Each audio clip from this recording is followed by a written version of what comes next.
everyone, welcome to the channel for new battle report. I don't know exactly when I'm going to release that one because my opponent, Jugg, he asked me not to release it before the French qualifier. They try TLC to hide their list before the qualifier, so that's the reason why he asked me to delay the release. So most likely I'm going to release it a lot later than when I record it. So we will see when this come out. But yeah, it's round of 32 knockout stage. I'm playing against KOE Juggernaut with my Infernal Dwarves. This is his list. Basically, he's playing Duke on Hippo. He's playing a Damsel Adept Druidism. We played that. It was before the update of February, just for you to get the rules. He has the Cleric. He has the little guy, really strong for 270 that can go very well in the back line quickly. Then his core is 3, a small Night Boss. He has 25 levies, 9 quests, 9 penitence, double Naiad. We played a second target on Encircle. Yeah, he plays a multi-threat KOE with 2 big cavalry. And penitence could be here, and the Naiad as well, the game opener. So he can try to use them as game opener if he needs to. The primary is going to be in KOE's favor. He has map control. It's a very good match for him. It's a very bad match for me. So we both know that. I think we both have enough experience to know that. He has more ability to play wide than me, more mobility. So yeah, it's going to be hard no matter what. You will see after the map. I would have liked to win the role for defender, obviously, because the map give a certain advantage, and also the fact that the one picking defender is not going to drop first, and we are going to exchange the drop to see what the opponent does. So I think here pretty significant the first role in the game, and obviously it didn't go in my favor. At least he doesn't get the automatic win, conserve the numbers. So at least that's that. With secondary, he needed to kill one of my flyers, and I needed to kill both his Naiads, which is obviously not going to be easy, but at least he can't really play with them. Path to victory, yeah. The problem that I have in this matchup is the fact that I'm not going to be the one active and choosing the pace of the game. It's really up to my opponent if he wants to engage or not. It's much more mobile than me, charge from far away. I cannot really take 2 cavalry into one of my Lugas units. I'm very likely to just break and go out of combat. I don't have much chaff to really push up the game and allow me to create opportunities. The only unit probably in my list that can really take well the charges would be the Bastion. But yeah, it's up to my opponent, definitely, and it's often the case with Infernal Dwarves, but even more in that one. My range damage, yeah, obviously the rocket will be key, but other than that, Pyro will not do much against his list, obviously. So I cannot really hurt him much from distance. I don't have long range shooting other than the rocket. So yeah, it's a complicated one, as you will see. Deployment wise, yeah, my opponent won the roll for side. He obviously gave me the house, which gives him a nice strong flank here with the Rin, where he can play, and it's very hard for me to put money unit around this secure target. We're going to trade drops, so I will start like with my flyers. He's going to start with the Naiad, and so on, play some scoring on the side. And we are up to a point where I have left the Bastion, the rocket battery, 1 unit of Lugar, I think. The rest was already dropped, and he had left Penitence, Quest, and the 2 flyers. So he could still do a lot of different things. I didn't want to start, to be honest, but at the same time I thought if I start, I can at least place my rocket very central, where it's going to have a huge impact in the game, because if he don't start, he cannot threaten him straight away. I was a bit afraid that this guy, if he starts, can really do Vanguard and then 20 and be in my backline and put some stress on the rocket from turn 2, which I was afraid of. So I thought, okay, there is still, you see the range 36, there are 2 units inside my 36, so I can maybe start and do damage. He cannot really minimize me, and he's going to have to minimize at least the damage with his flyers, so that could limit his game, and I can try to take them up. So that's what I tried. Not what I wanted, but I thought let's have a go at it. So I went with levies, he's with Pyro. You have the Vizier, Lamassu in the back, Lugas, my blunderbuss, the Bastion, and the 2 chariot in the middle. He went with Penitent and Quests in the middle. You have the Damsel and obviously the Cleric inside, the 2 Naiad in the back. On the left you have Hedge Knight and Realm on the right. The Hippo is going to play here, obviously. The little guy, and here the 25 peasants. We go for turn 1. Yeah, I like the positioning here of the Lugars because I can play with the house, and since I'm Ghost Step, I could be looking that way and still charge through stuff, and he could potentially be forced to minimize the contact, which could help me save more bodies. I realized quickly that those guys are trapped. This is going to be a zone where his Hippogriff is looking to play, so I don't want to give any point for free. Here basically my only attempt to win it will be to target the Naiad with magic, but he's far away. Maybe get the secondary and get some cavalry dead, and if I give away nothing, maybe I can win it on point, but yeah, it's going to be hard. It's going to be really hard. I push on the left, go around with I take the Conjure out to do some magic here. I'm not going to 4-dice anything, but still I want my magic to be active. I think I cannot really do otherwise, and that's how we go. And the magic, I get Hereditary on the quest, just to make this combat maybe a bit scary for him, in case I would charge with multiple stuff. I fail Pyroflow on 3 dice, Fireball do nothing to the peasants, and Rocket Battery.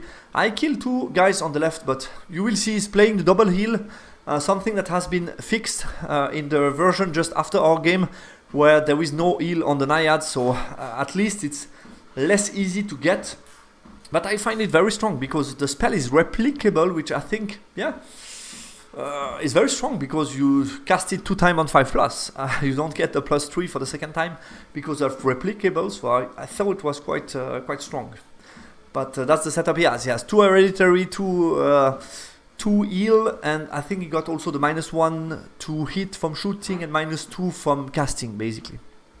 His turn 1, he moved to the right with his Hippogriff. The rest move a bit forward. Here moves a bit back on his 6-inch from the forest, so he can heal from that easily. I was going to get Hereditary and 1 heal, so the cavalry that I killed on the left are back to the full. There are 6 again, basically. So it's going to be a long night for me. I try to push on the left. I considered already pushing the Lugars, but I cannot really take 3 charges. Would be way too dangerous, so I have to respect that as well. I go onto the wall, start to push a bit with the blunderbuss, start to push a little bit with the chariot. I go away here, move back with my bull, move away also with the mage, but still continue to cast spell onto them, I think. I was within 24 here, and that's about it. The magic phase, I dispel Hereditary, I got Fireball on the Naiad, I dispel also the Pyroflow, I fail it. Fireball does 2 wounds, Rocket Battery, I kill 1 Penitent, that is going to heal next turn. And the Bastion, he does 1 save on Hedge Knight, his turn 2. Yeah, you see he goes inside the unit, so I cannot shoot him. Here it stays pretty much where he is, to avoid me going to the flank and stuff like that. The Naiad move a bit to the side, and he as well, he just prepares to just zone me on the left flank and push on the right.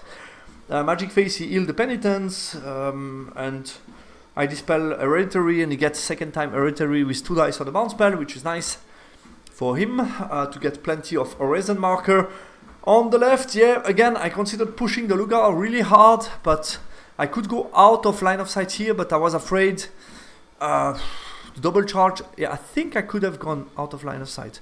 But I checked that after that, he could easily move a bit back, turn around the Penitent, and still, I cannot really do anything, and then the turn after, I'm trapped, because I cannot move back that fast, and he can just charge me and get me, so I was afraid I was just going to be trapped, actually, when I analyze it, and I then put myself into his shoes. What I would do, just move a bit back, turn around, and prepare for the next turn, and then he can probably get a charge and chaff something if needed with one of the cavalry, but he just send the Realm plus the Penitent, he goes through my Lugar, he sacrifices maybe the Hedge, scoring at the same time, because he's playing second, so very complicated. I put back the Mage, I'm within 24, my Bulls start to move sideways, just to block the cavalry here from pushing, but nothing else crazy, and I block all the possibilities for this guy to try to move in my backline. In the magic phase, I dispel Pyroflow, I fail Hereditary on 3 dice, Fireball does kill 1 Naiad, Rocket Battery kill another Naiad, so there is 2 left, maybe next turn, but obviously he's going to move back and put the other unit in front and just heal that unit. So like I said, very frustrating. Here he comes within 6 to just score and win the primary. He heal 1 time in the magic, the Naiad gets also Hereditary, 2 dice against 3, nothing crazy. My 4, I elected to charge, I debated whether or not it's into the forest. I think my Lugars, what we can criticize, not have been a bit further up the field to really punish that movement and give me a chance to maybe catch him. If he flees, that I can catch and maybe end up here, be almost off line of sight, and then maybe trap those guys or try to put pressure into the flank. So that would have opened up something for me. I think here I was too far, and basically by charging it's easy for him to escape. I think he needed like a 2-3 to escape, and he's just out of the Lugars. I go here to try to cover in case of charges and so on, but what I'm a bit uncautious about is the ability for him to push out. I felt it wouldn't be too dramatic because he's going away from the primary, but I missed a little spot where he can just touch the 6-inch and still threatening a bit my back line, which, yeah, I thought it was already lost at this point, to be honest, on the primary. I didn't see much opening for me. No matter what, I wouldn't be able to score it anytime. So the 1-up was enough for him to win it. So I tried to position myself in the best case, but basically just can go around. As you will see, nothing crazy to say about Magic. He just move around, try to put pressure on my back line. Those guys going to escape. He's going to rally them on 9 and then just heal them back. And that's pretty much when we end the game. He push around, I move everything behind the hill. He cannot really come.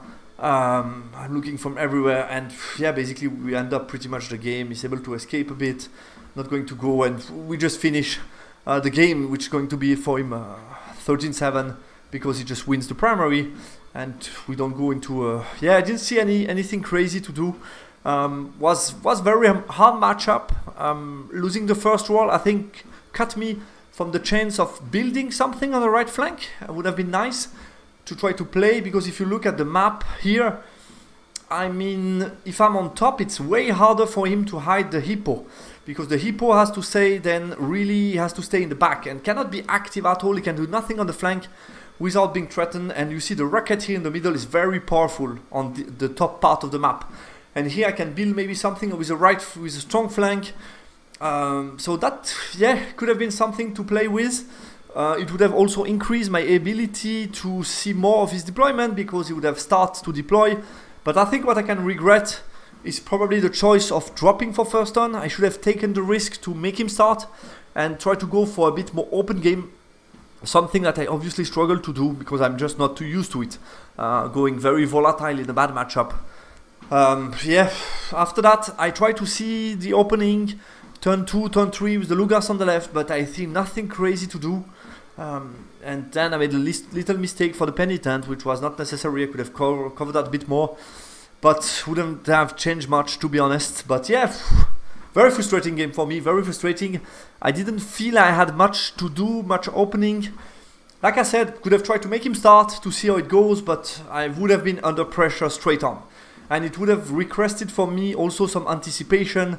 The bull looking more to the left, maybe, this guy looking here, but yeah, he would have put pressure on me. No matter what, with this little guy starting, it's 12 plus 20, he can go everywhere and start to threaten me. So it would have need from my side maybe a bit more planification, and it's hard also to do. To check the vanguard and stuff, you're also revelating at the same time to your opponent the choice that he can make, the play that he can do. So yeah, it's not easy at all. But definitely here, I think at the point of time when I took the decision to drop, I think the right choice would have probably been to make him start and try to force him for a more open game. And in that case, he cannot just go by playing first into that without being taken. So I think that would have been making his life a bit harder. Maybe he would have take a completely different approach. Maybe go with Penitent more the forest, the quest nearby, try to stick me and then boom, occupy the space would have been an option, and continue to play with his flying threat plus the peasants to try to lock the Lugars on the right would have been also an option for him. So I think he still had a lot of option to play the game differently and still try to break me, because I think that left flank is not that much of unit. I still have a lot of strengths split around the board, which we usually don't like that much as Infernal Dwarves. So yeah, very complicated, frustrating. So I'm out after this game. Could have done probably better, to be honest, but yeah, I think it's not necessary at the same time to break your head too much with thinking about the red matchup. I think it's the type of matchup that I would have avoided in a team tournament, and my list is not so designed to play well against it. Therefore, no point into over analyzing also the game. I think Juggernaut knew what he had to do, just play on his strengths, took no risk, and was enough for him to qualify. So good luck to him for the rest of the tournament. That's it for me for Legends, which free up space for games, because I have another tournament next to it. I have also a league starting soon, and also live tournament, so I have enough on my plate, to be honest. So I'm not too sad at the same time, but yeah, it was a cool tournament. But yeah, solo tournaments are sometimes very frustrating, because if you get bad matchup, then you just have to swallow it and do the best you can do. And here I didn't find a miracle solution to overthrow the deficit from the matchup, basically, and the starting position after the first dice was rolled. Anyway guys, thanks a lot for watching this battle report. Talk to you soon. Take care, goodbye.